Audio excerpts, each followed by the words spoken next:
Ir 9:23 minūtes, šodien starptautiskā tetovējuma dzēšanas diena, un man jāsaka, mums ļoti precīzi trāpījies arī rīta viesis. Kā viņš klausījās radio un teica, klau, man arī tetovējumi, es ļoti labprāt atnāktu uz radio par to parunāt. Mums šī rīt ciemiņš Markus Riva. Labrīt, Markus. Labrīt visiem. Labrīt. Cik tev ir tetovējumi? Es godīgi nekad nezinu. 1, 2, 3, 4, 5, 6, 7, 8, 9, 10, un uz vēl muguras delfīns. Paklaus, vai tas tiešām ir Miki Pele tev uz rokas? Tas ir īsumā 2 vienā.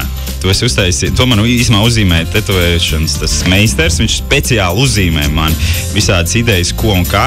Un viņš uztaisīja Miki Pele, kas ir tā kā Maikla Džeksona vienā no visikoniskākajām deju pozīcijām. Tā kā 2 vienā.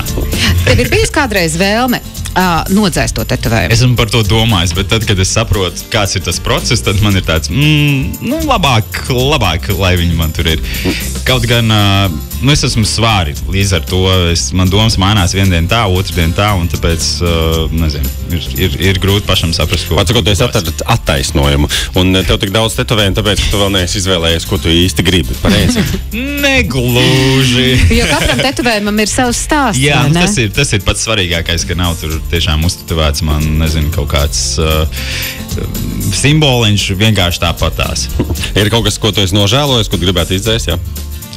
Nē, nožēlot, man liekas, tas vārds jau pats par sevi ir tik tāds nožēlas pilns. No taviem tetovējumiem, kuram ir visneparastākais stāsts? Labi, par to Miki Peli, to mēs noskaidrojām. Man liekas, tomēr es sajaucu, man tomēr 11, jo mans pirmais tetovējums, kas ir šeit daudz, uz krūts, nevar atcerēt. Uz krūts ir, mans īstais vārds Miķelis, un lai neaizmirstās kādā ballītē. Tās, lai vārda tas bļambaks, kas... Jā, abečs. Jā, kā tev sauc?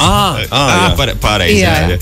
Bet sākumā man tas koncepts bija, ka man visi tetovējumi būs tādā bēšā, brūnā krāsā. Un sākumā uztaisīju, un tad es kaut kā padzīvoju, un likās, ka tomēr nē, un tad man bija jāiet vēlreiz un jāpārtais tajā vietā, pilnīgi tāpatās. Bet, ko man sākumā likās, ka tajā vietā, vispār nesāpēs, bet izrādās, ka tā ir viena no vissāpīgākajām vietām, tad man vajadzēja dubultā taisīt, izciet šīs sāpes. Tā tev arī vajag, Markus. Pats vainīgs. Mūsu šī rīt ciemiņš ir Markus Riva, bet ne par tetovējumiem. Mēs runāsim, nākamajā pauzē būs kāds pirmatskaņojums.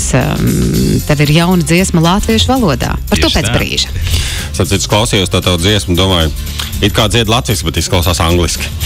Jā. Ko tu sadzirdēji? Tik neparasti. Baigā intriga. Neparasti. Bet tas pēc kāda brīdiņa. Pagaidām Radio Skonto klasika. Radio Skonto.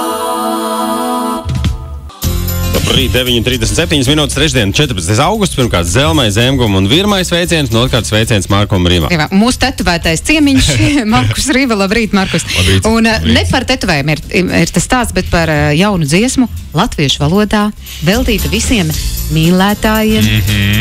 Par ko gan citu lai dzied?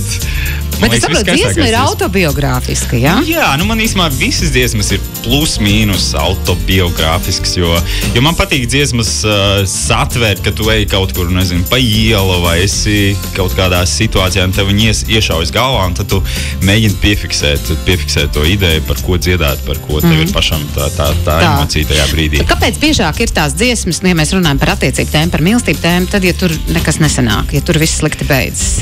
Es nezinu, man liekas, mēs esam visi tādi mazohisti, mums patīk paraudāt, paciest, tā kā pasmēlts. Protams, man patīk priecīgie brīži, tas ir fantastiski, bet muzikāli, man liekas, foršāk un labāk izklausās arī kaut kādi minorīgāki akordi un tādas smeldzīgākas noskaņas. Nē, man minorīgai ļoti patīk. Es zinu, kāpēc, Ritiņ, tāpēc, ka droši vien, ka minorīgi noskaņotu cilvēku dzīvē un pasaulē ir vairāk nekā to priecīgo. Vai ne? Jā. Tātad arī mērķa auditorija ir plašāka. Par mērķa auditorijām runājot, tu ļoti daudz esi rakstījis mūziku angļu valodā, un tagad ir latviešu valodā, vai mēs varam sagaidīt arī kaut kad albumu latviešu valodā? Es domāju, ka pavisam noteikti, jo tie pārdzīvojumi ir sakrājušies.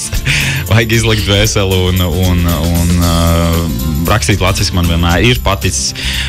Mans tas koncepts vienmēr ir bijis rakstīt dažādās valodās un tēmēt uz dažādiem tirgiem, tajā skaitā uz angļu valodas klausītājiem, kas ir kaut kur pa visu pasauli un ukrainiski arī dziedāt. Es saprotu, ka tu šobrīd strādā pie albuma ukraiņu valodā. Arī, jā, un latviski, un arī pie dziesmām angļu valodā, jo tieši arī Latvijā šobrīd ir mans ukraiņu, var teikt, draugs, ar kur esmu ļoti daudz dziesmas sarakstījis un producējis, un viņš šobrīd Latvijā, un tā mēs taisam radošās nometnes virtuves studijā bez mazai.